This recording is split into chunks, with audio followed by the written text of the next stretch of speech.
अच्छा, जैसे कि मैंने यहाँ पर अपना एक लॉगिन का मैंने यहाँ पर बनाया, display flex, align item centre और जस्टिफाई कंटेंट सेंटर। जी कंफर्म कर दीजिएगा, मेरी स्क्रीन नजर आ रही है आपको? जी सर, नजर आ रही है। ओके। अच्छा, मैंने यहाँ पे बनाया लॉगिन पेज, और लॉगिन पेज के अंदर मैंने बनाया मैंने इसको अप्लाई किया display flex, align item centre और जस्टिफाई कंटेंट सेंटर। तो इससे क्या होगा, जो मेरा जो लॉगिन पेज है वो मेरा बिल्कुल इस पेज के सेंटर के अंदर आ जाएगा। ठीक है। अच्छा, अब इसके बाद अब मुझे स्टाइल अप्लाई करना है लॉगिन फॉर्म के ऊपर। लॉगिन फॉर्म के ऊपर स्टाइल अप्लाई करने के लिए मैं चला जाता हूँ login form dot module dot C S S, और इसके अंदर मैं कर देता हूँ फॉर एग्जाम्पल बैकग्राउंड वाइट। ठीक है, बैकग्राउंड वाइट अप्लाई करूंगा। मैं यहाँ पे जाता हूँ login form dot module dot C S S पे, लॉगिन फॉर्म। ठीक है,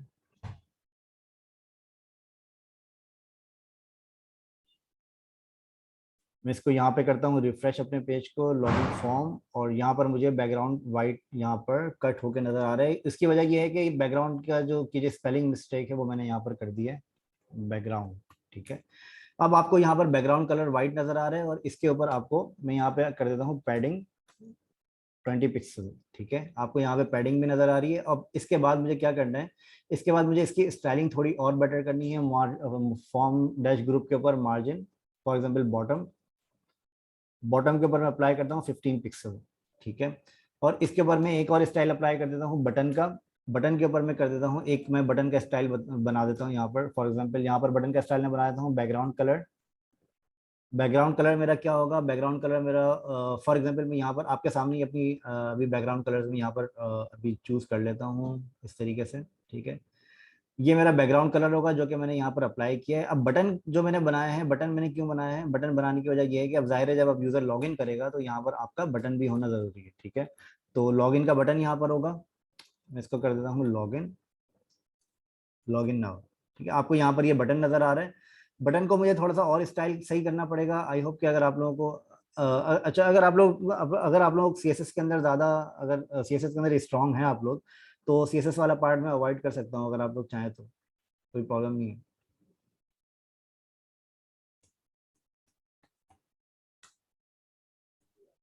जी जी सर, मेरी तो सही है सर, बाकियों की पता नहीं।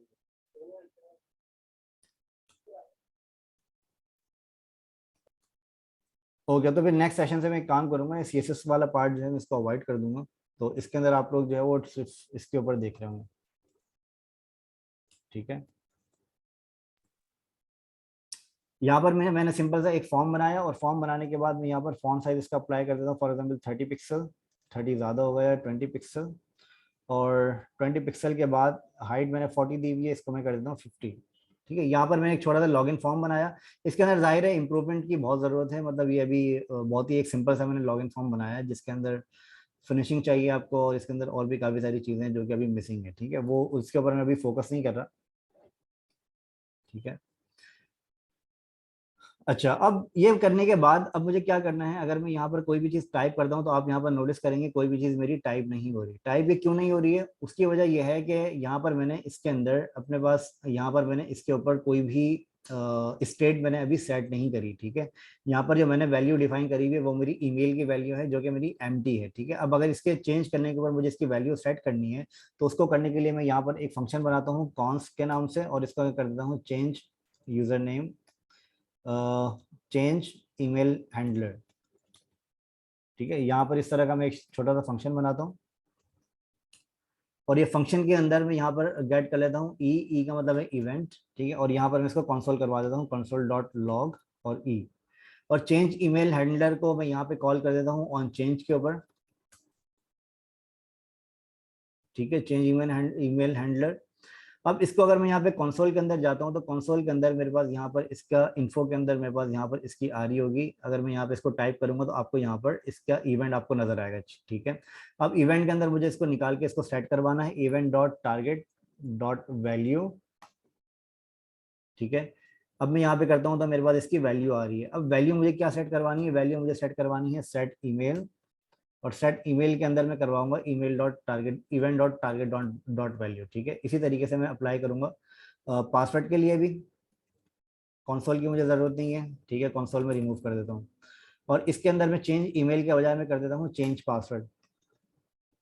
चेंज पासवर्ड हैंडलर, और यहाँ पर मैं कर देता हूँ सेट पासवर्ड। ठीक है, चेंज पासवर्ड मेरा यहाँ पर भी कॉल हो जाएगा। ठीक है, यहाँ पर मैं टाइप करता हूँ amogus.ac@gmail.com, और यहाँ पर मैं टाइप करता हूँ कुछ भी फॉर एग्जाम्पल। ठीक है, अब इसके अंदर अब जब आप इसको लॉगिन फॉर्म को जब इंटीग्रेट करेंगे, तो इसको इंटीग्रेट करने के बाद आपको यहाँ पर लॉगिन फॉर्म की फंक्शनैलिटी आपको बनानी होगी। ठीक है, फंक्शनैलिटी बनाने के लिए आप क्या करेंगे, अच्छा फंक्शनैलिटी बनाने के लिए आप क्या करेंगे, फंक्शनैलिटी बनाने के लिए हम यहाँ पर एक पैकेज है जिसको हम यहाँ पर यूज करेंगे। पैकेज का नाम है आपका, फॉर एग्जांपल पैकेज का नाम है आपका कुकीज। कुकीज आपके क्या होते हैं,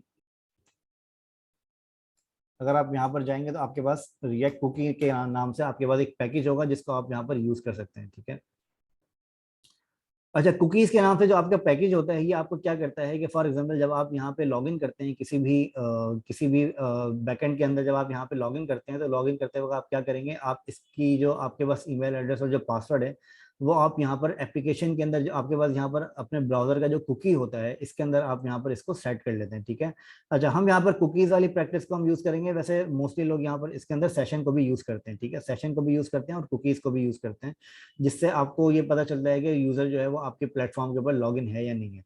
अच्छा कुकीज को यूज करने के लिए आपको क्या करना पड़ता है, कुकीज को यूज करने के लिए आपको ये पैकेज यूज करना पड़ता है, या फिर आप अपना एक सेपरेट फंक्शन भी बना सकते हैं कुकीज को सेट करने के लिए। ठीक है, तो यहाँ पर ये सेट कुकीज के आपके पास ये फंक्शन ये आपके पास पैकेजेस होते हैं जिनको आप यूज कर सकते हैं।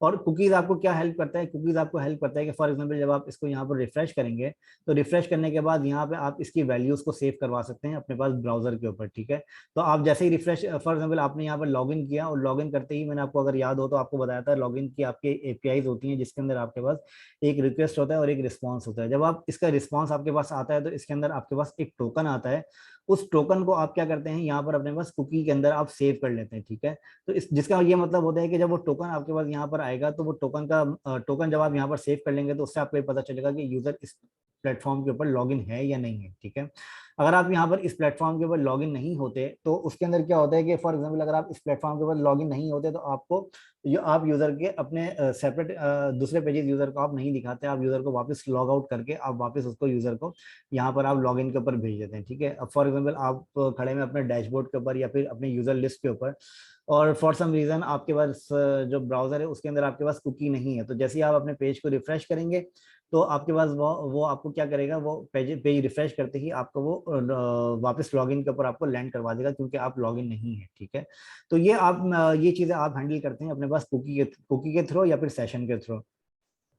अच्छा फ्रंट एंड के ऊपर आप इस चीज को नॉर्मली कुकी के थ्रू आप हैंडल कर रहे होते हैं, और कुकी के अंदर आपके पास यहाँ पर एक पैकेज होता है एंड रिएक्ट कुकी के नाम से। और रिएक्ट कुकी के अंदर आप क्या करते हैं, आप यहाँ पर आपके पास यहाँ पर मल्टीपल फंक्शंस होते हैं जिसके अंदर आप अपने पास कुकी को रिमूव कर सकते हैं, कुकी को आप सेट कर सकते हैं, और इसी तरीके से आप कुकी को गेट भी कर सकते हैं, गेट भी आप आसानी से कर सकते हैं। ठीक है, अच्छा कोई भी कुकी को सेट करने के लिए आप क्या करते हैं, फॉर एग्जांपल कोई भी कुकी को सेट करने के लिए आपके पास आप जब यहाँ पर अपने पैकेज को इंस्टॉल करेंगे, पैकेज को इंस्टॉल कैसे करेंगे, पैकेज को इंस्टॉल करने के लिए आप सिंपली यहाँ पर अपने पास एक कमांड लिखेंगे, कमांड वी आप क्या करेंगे npm i react dash cookie, जो कि मैंने यहाँ से पेस्ट करी है। ठीक है, जो कि मैंने यहाँ से कॉपी करके यहाँ पर पेस्ट करी है, आप चाहें तो यहाँ पर लिख भी सकते हैं for example npm i react cookie. तो ये मैंने यहाँ पर एक पैकेज को ये इंस्टॉल किया। ठीक है, आपको यहाँ पे नजर आएगा कि ये पैकेज यहाँ पर इंस्टॉल हो गया है। ठीक है, अब जैसे ये पैकेज को मैंने यहाँ पर इंस्टॉल किया तो पैकेज को इंस्टॉल करने के बाद आप यहाँ देखेंगे पैकेज.json के अंदर भी आपका ये पैकेज यहाँ पर लिस्ट हो जाएगा रिएक्ट कुकी के नाम से। अब इसके अंदर आप इसको यूज कैसे करेंगे, इसको यूज करने के लिए आपको यहाँ पर क्या करना पड़ेगा, आपको यहाँ पर अपने पास इंपोर्ट करना पड़ेगा रिएक्ट कुकी। ठीक है, जैसे फॉर एग्जांपल यहाँ पर आपके पास रिएक्ट कुकी का आपके पास एक कुकी सर्विस प्रोवाइडर आ रहा है, इसको आप अपने पास यहाँ पर रिएक्ट के कुकी को आप यहाँ पर इंपोर्ट करेंगे। अच्छा इसको मैं आपको नेक्स्ट सेशन के अंदर बताता हूँ क्योंकि अभी मेरे पास लॉगिन की एपीआई नहीं है जिसके अंदर आपके पास टोकन रिसीव हो रहा है। ठीक है, तो वो लॉगिन की एपीआई की इसके अंदर आपको जरूरत पड़ेगी क्योंकि लॉगिन की एपीआई आपके पास नहीं होगी तो आप इसको इंप्लीमेंट नहीं कर सकते। मैं आपको क्या करता हूँ, कुकी को मैं एक सेट करके आपको बता देता हूँ कि ये कुकी को आप सेट कैसे करते हैं। ठीक है, कुकी को सेट करने के लिए आप यहाँ पर क्या करेंगे, रिएक्ट कुकी का आप पैकेज यूज करेंगे,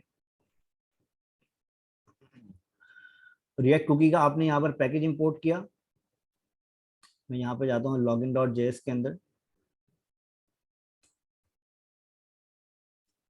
मैं जाता हूँ यहाँ पे login form.js के अंदर, और यहाँ पर मैं क्या करूँगा, यूज कुकी का मैंने यहाँ पर एक बना दिया यूज कुकी, और इसके अंदर मैं यहाँ पर डिफाइन कर देता हूँ फॉर एग्जांपल इस तरीके से,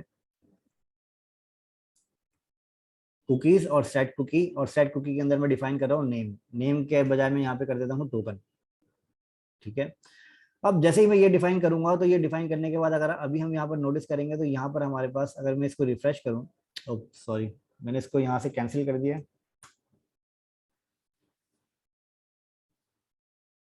इसको मैं यहाँ पे रिफ्रेश करता हूँ, तो रिफ्रेश जैसे ही मैं यहाँ पे करूंगा, तो यहाँ पर अभी तक मेरी यहाँ पर कुकी नहीं आई। ठीक है, कुकी यहाँ पर मेरे पास क्यों नहीं आई, क्योंकि अभी तक वो मैंने यहाँ पर सेट नहीं करी। सेट मेरे पास कब होगी, वो सेट मेरे पास होगी ऑन चेंज के ऊपर फॉर एग्जाम्पल। ठीक है, अच्छा मैं यहाँ पे करता हूँ इसको ऑन चेंज के ऊपर, इसको सेट कर देता हूँ सेट कुकी के अंदर नेम को, तो चेक करते हैं कि ये यहाँ पे इस तरह से इंपोर्ट होती है या नहीं।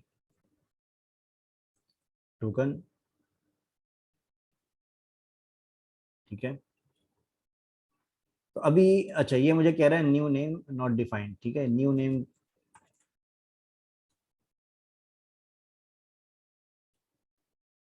अच्छा अभी अगर आप यहाँ पर देखें, तो आपके पास यहाँ पर एक टोकन आ गया है कुकी के अंदर। आप सिंपल यहाँ पर जाएं अपने पास एप्लीकेशन टैब के अंदर, और एप्लीकेशन टैब के अंदर आप यहाँ पर कुकीज के अंदर जाएं, तो आपके पास यहाँ पर एक टोकन आपको यहाँ पर नजर आएगा, जो कि हमने यहाँ पर अभी टाइप किया है।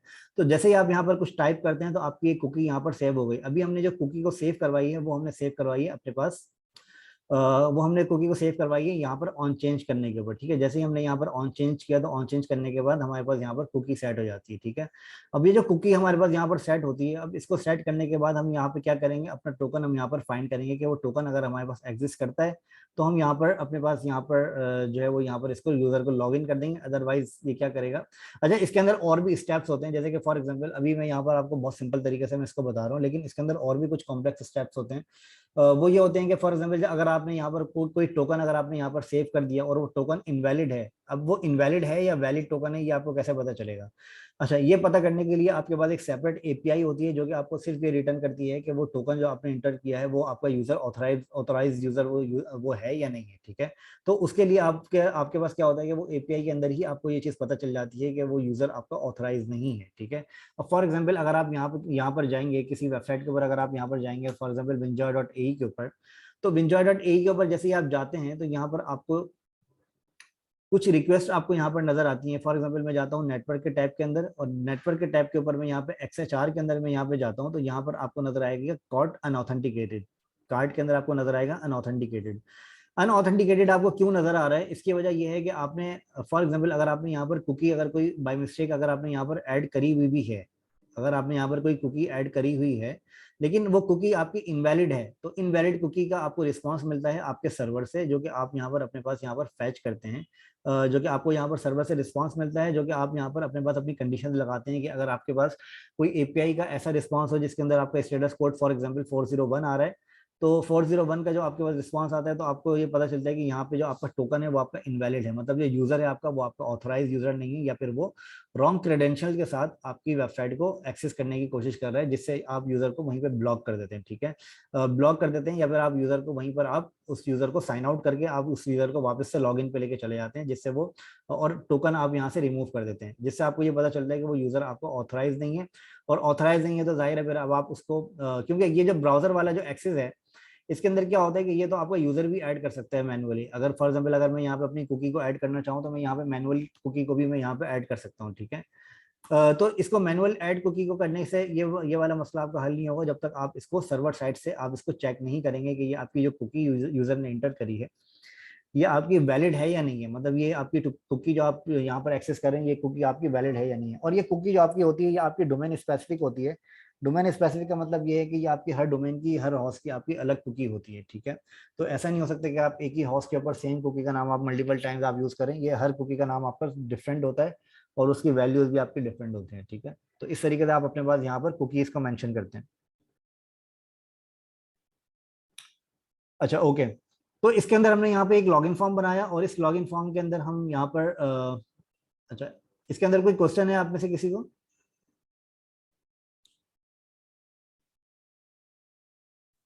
No sir.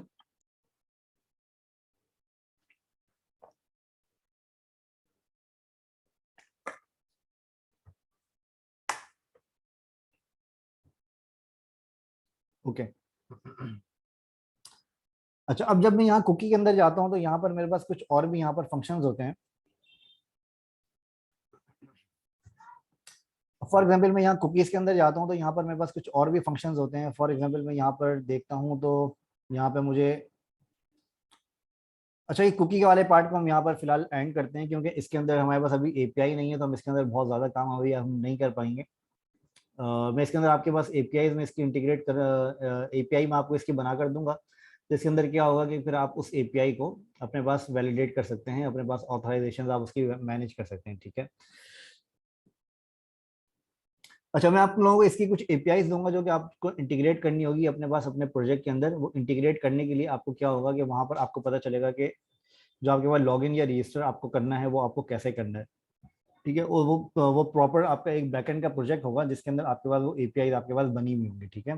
तो एपीआई बनी हुई होंगी, आपको उन एपीआई को इंटीग्रेट करना है। फॉर एग्जांपल उसके अंदर आपके पास एक लॉगिन की एपीआई होगी, एक आपके पास रजिस्टर की एपीआई होगी, ठीक है।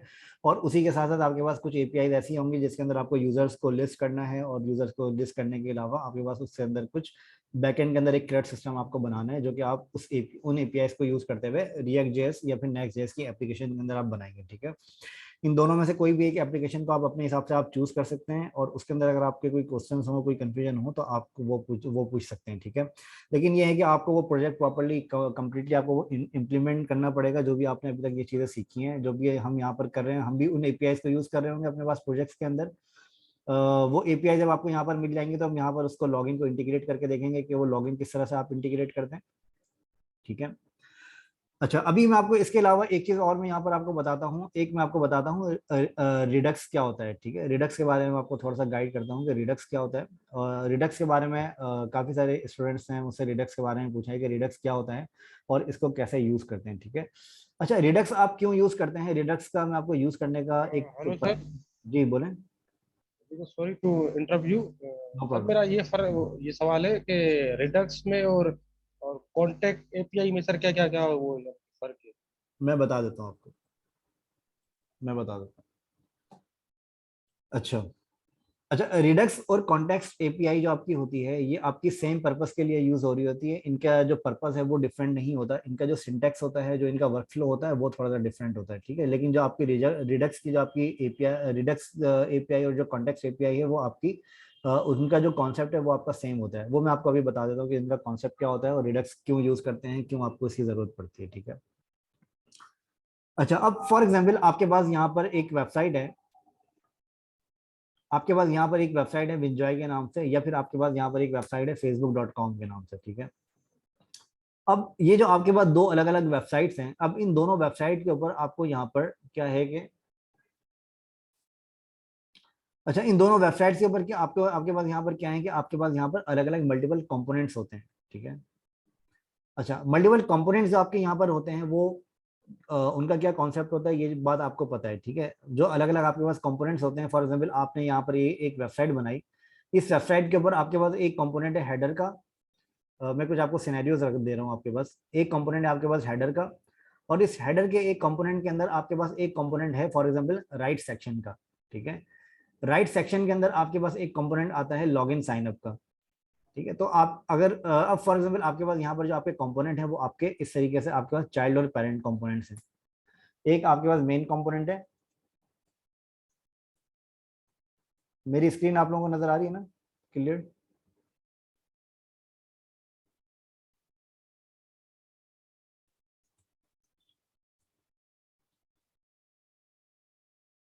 Okay, thank you.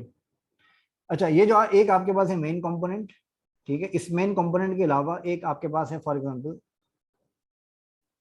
एक आपके पास है हेडर कंपोनेंट, और हेडर कंपोनेंट के बाद आपके पास है, हेडर कंपोनेंट के बाद आपके पास है एक राइट कंपोनेंट,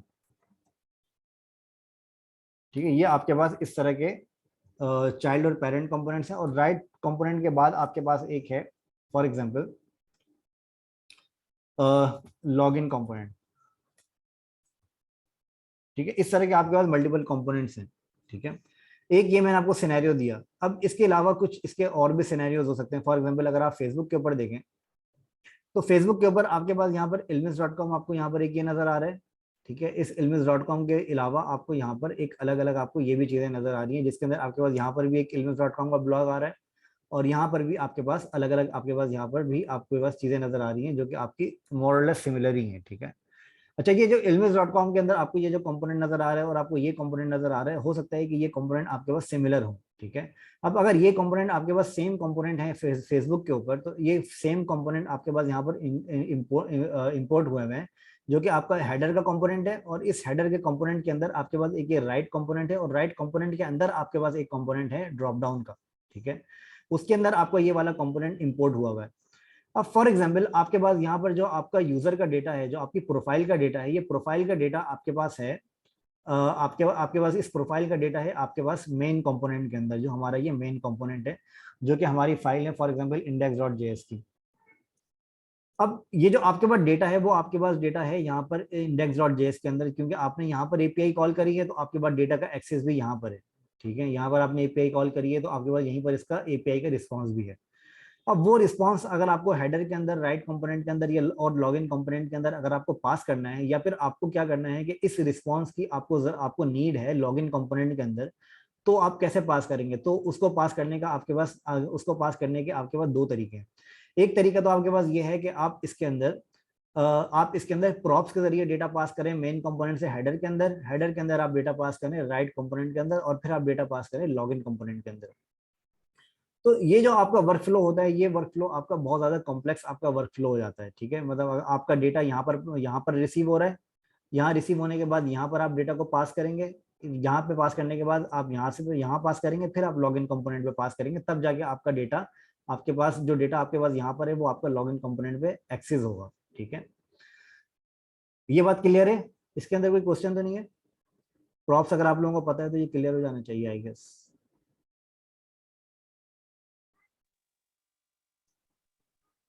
ओके नाइस। अच्छा, अब इसके अंदर आपके पास जो ये जो कॉम्प्लेक्सिटी आपके पास यहाँ पर है, इस कॉम्प्लेक्सिटी से बचने के लिए हमारे पास क्या होता है? इस कॉम्प्लेक्सिटी से बचने के लिए हमारे पास क्या होता है? हमारे पास होता है एक स्टोर। ठीक है। स्टोर क्या करता है? स्टोर आपका करता है सारे डेटा को कलेक्ट करता है। मतलब आप अपना सारा डेटा अपने स्टोर के अंदर भिजवाते हैं, और उस स्टोर से आप डेटा को कहीं भी किसी भी कंपोनेंट के अंदर आप एक्सेस कर सकते हैं आसानी से। ये आपका जो टोटल जो रिडक्स का जो पूरा कॉन्सेप्ट होता है, वो आपका ये टोटल कॉन्सेप्ट होता है। ठीक है। तो रिडक्स आपको प्रोवाइड करता है आपका एक स्टोर। ठीक है। उस स्टोर के अंदर आप सारे डेटा अपना स्टोर करवाते हैं, और उस डेटा को स्टोर करवाने के बाद आप उस डेटा को कहीं पर भी आप कैसे भी एक्सेस कर सकते हैं। ये आपका टोटल रिडक्स का कॉन्सेप्ट होता है। ठीक है। अच्छा, अब रिडक्स का जो कॉन्सेप्ट आपका होता है, इसके अंदर आपके पास रिडक्स के कुछ वर्क फ्लोज आपके पास होते हैं। ठीक है। रिडक्स का वर्क फ्लो आपके पास क्या होता है? फॉर एग्जांपल अगर मैं आपको रिडक्स के बारे में यहाँ पे इसका वर्क फ्लो अगर आप यहाँ पर देखें, तो ये आपका रिडक्स का टोटल वर्क फ्लो होता है, जो कि आपको यहाँ पर नजर आ रहा है। ठीक है। अब रिडक्स का वर्क फ्लो क्या होता है? रिडक्स का वर्क फ्लो ये होता है कि आप यहाँ पर क्या करते हैं, एक एक्शन, आप यहाँ पर आपके पास यहाँ पर एक व्यू है। व्यू आपके पास क्या है? ये आपका व्यू है फॉर एग्जाम्पल। ठीक है। ये आपका एक व्यू है। इसको मैं होम पेज पे चला जाता हूँ। ये आपका फॉर एग्जाम्पल व्यू है। व्यू का मतलब ये है कि जो आपका for example main component dot JS की फाइल है, वो आपका व्यू, उसको व्यू कह रहे हैं। ठीक है। ये आपका व्यू है, और इस व्यू से आप क्या करते हैं? आप इस व्यू से आपके पास आप क्या करते हैं? आप एक एक्शन करते हैं। एक्शन आप क्या करते हैं? फॉर एग्जाम्पल अगर आप इस पेज को लोड करेंगे, तो ये भी आपका एक एक्शन है। ठीक है। इस पेज को लोड करने के बाद आप यहाँ पर आप एक एक्शन आप यहाँ से भेजते हैं व्यू से। एक्शन भेजने के बाद एक्शन आप भेजते हैं रिड्यूसर के अंदर। ठीक है। रिड्यूसर आपको क्या करता है? रिड्यूसर आपके उस एक्शन को पास करता है। इस एक्शन के अंदर आप फॉर एग्जांपल मल्टीपल डेटा आप यहाँ से यहाँ पे ट्रांसफर करते हैं। जो आपके पास डेटा व्यू के अंदर आ रहा है, व्यू से आप डेटा को ट्रांसफर करते हैं एक्शन के अंदर। एक्शन वो डेटा आपका पास करता है रिड्यूसर के अंदर। रिड्यूसर के बाद आपका वो डेटा जाता है स्टोर के अंदर। ठीक है। तो ये आपका पूरा रिडक्स का वर्क फ्लो होता है, जो कि आपका जब आप स्टोर के अंदर डेटा भेज देते हैं, तो फिर स्टोर से आप अपना डेटा मल्टीपल कंपोनेंट्स के अंदर आप आसानी से गेट कर सकते हैं। ठीक है। अब स्टोर आपका किस तरह का दिखता है, वो मैं आपको यहाँ पर दिखा देता हूँ। अगर यहाँ पे आपके कंसोल लॉग्स अगर यहाँ पर आ रहे हैं, तो मैं आपको यहाँ पर दिखा देता हूँ कि स्टोर्स क्या होते हैं। राइट, ये आ रहे हैं। ठीक है। अब यहाँ पर आपको इस तरह के कंसोल लॉग्स आपको यहाँ पर नजर आ रहे हैं। ठीक है। ये मैंने आपके कंसोल लॉग्स यहाँ पर मैंने विजिबल करवाए हैं आपको समझाने के लिए, अदरवाइज ये कंसोल लॉग्स में यहाँ से हटा दूंगा फॉर एग्जांपल कुछ अरसे के बाद। ठीक है। अच्छा, अब ये जो कंसोल लॉग्स आपके पास यहाँ पर आ रहे हैं, ये कंसोल लॉग आपके पास आ रहे हैं स्टोर से। स्टोर का क्या मतलब है कि ये सारा डेटा हमारे पास रिड्यूसर के अंदर, ये सारा डेटा हमारे पास पड़ा हुआ है, स्टोर के अंदर ये सारा डेटा हमारे पास पड़ा हुआ है, जिसको हम यहाँ पर किसी भी कंपोनेंट के अंदर हम यहाँ पर एक्सेस कर सकते हैं। ठीक है।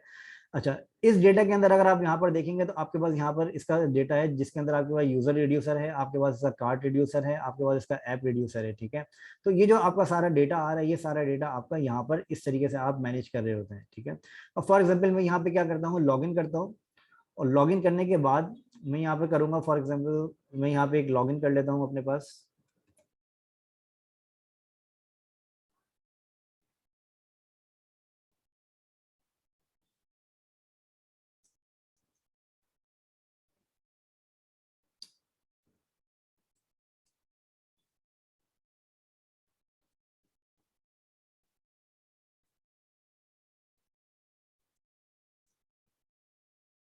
ओके, ये मैंने यहाँ पे अपना लॉगिन कर लिया पेज। ठीक है।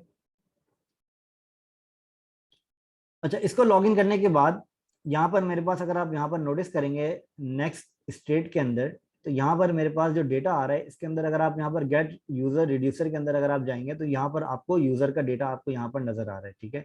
अभी आपको सारा ये यूजर का डेटा आपको यहाँ पे नजर आ रहा है। अब जो आपको ये यूजर का डेटा आपको यहाँ पे नजर आ रहा है, इस यूजर के डेटा को आपको यहाँ पर कहीं पर भी अगर आपको एक्सेस करना है, फॉर एग्जांपल इस यूजर के डेटा को मुझे यहाँ पर इस कंपोनेंट के अंदर एक्सेस करना है, तो इस कंपोनेंट के अंदर इस यूजर के डेटा को मैं स्टोर से गेट करके आराम से मैं यहाँ पर एक्सेस कर सकता हूँ। ठीक है।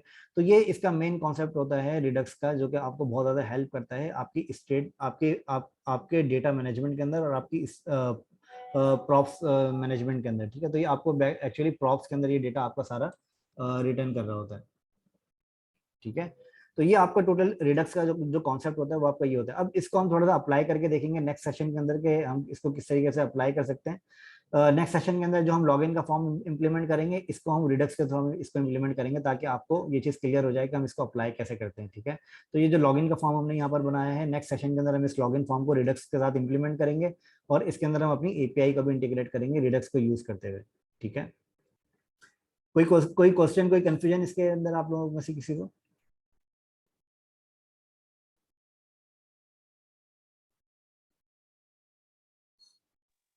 नहीं नहीं सर, ओके, नाइस। अच्छा, अगर आप लोगों ने पुराने सेशंस नहीं देखे हैं तो पुराने सेशंस को देख लीजिएगा, उसके अंदर अगर कोई क्वेश्चन हो, कोई कंफ्यूजन हो, तो उसको आप लोग प्लीज पूछ लीजिएगा। उसके अंदर आई होप कि आप लोगों को जो बेसिक्स हैं वो आप लोगों को वहाँ पे क्लियर हो जाएंगी। अगर बेसिक्स के अंदर आपके कोई क्वेश्चन है तो वो आप प्लीज पूछ लीजिएगा, क्योंकि जहाँ अभी हम आगे जा रहे हैं तो आगे थोड़ी और कॉम्प्लेक्स चीजें आएंगी। अगर आप लोगों को बेसिक्स का नहीं पता होगा तो उसके अंदर फिर आप लोग काफी स्टक हो जाएंगे। ठीक है। तो इसकी प्रॉपर तरीके से प्रैक्टिस करें, और जो हम अभी तक पढ़ चुके हैं, और उनकी प्रैक्टिस करने के बाद जब हम आगे जाएंगे तो उन चीज़ों को हम कॉम्प्लेक्स तरीके से भी हम उनको इंटीग्रेट करके देखेंगे। ठीक है। हम इसके अंदर अभी हम सारी चीज़ें इंटीग्रेट करने जा रहे हैं, जिसके अंदर हमने जो भी अभी तक हमने पढ़ा है, फॉर एग्जाम्पल हमने एपीआई इंटीग्रेट करने के लिए हम पढ़ चुके हैं। फिर उसके अलावा हम एपीआई इंटीग्रेशन के साथ साथ हम डेटा की मॉडिफिकेशन भी हम पढ़ चुके हैं। ठीक है। वो एपीआई को गेट, पोस्ट और पुट मेथड वगैरह भी हम सारी चीजें पढ़ चुके हैं। तो अब हम जा रहे हैं इसको इम्प्लीमेंट करने की साइड पे। ठीक है। तो जब हम इसको इम्प्लीमेंट करेंगे तो इम्प्लीमेंट करते वक्त आपको सारे क्वेश्चन, सारी कॉम्प्लेक्सिटीज आपको आएंगी जो कि अभी तक आपको नहीं आई। ठीक है। तो वो इम्प्लीमेंट जब करेंगे तो उसके अंदर आपको प्रॉपर चीजें आपको फॉलो करनी होंगी। ठीक है। अच्छा, इसके अंदर आज के लिए इतना, इस लेक्चर के लिए आज के लिए इतना काफी है। फिर इंशाल्लाह नेक्स्ट सेशन के अंदर मुलाकात होती है। जब तक के लिए अल्लाह हाफिज। Thank you so much. अपना ख्याल रखिएगा। Take care. अल्लाह हाफिज। ओके सर, अल्लाह हाफिज़। अल्लाह हाफिज। लाभ